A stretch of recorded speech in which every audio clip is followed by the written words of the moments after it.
شیخ بهایی تعداد خشت‌های طلایی که روی گنبد علی ابن موسی رضا کار کرده 8888 تا خشت طلاست، همه رو به عدد 8 که امام هشتمه کار کرده.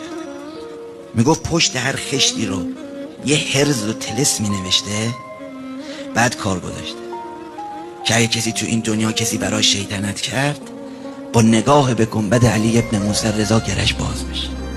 حرم آقای امام رضا اسلام که مهندس و معمارش مرحوم شیخ بهایی بوده، از اساتید بسیار بزرگ علوم خفیه. ایشون توی حرم طلسمات روحانی بست. از آن جمله اینه که کسی نیم ساعت به گنبد طلا نگاه بکنه کل سحر و طلسمش پاکسازی میشه. و برای اینکه توسلش کامل بشه، توسل به امام رضا اینه که به ابجد رضا، یعنی 1001 بار میگه یا رؤوف و یا رحیم. کجا بعد وایستی؟ بیشترین معنویت حرم امام رضا کنار ذریح نیست، توی صحن انقلابه یا صحن اسماعیل طلا.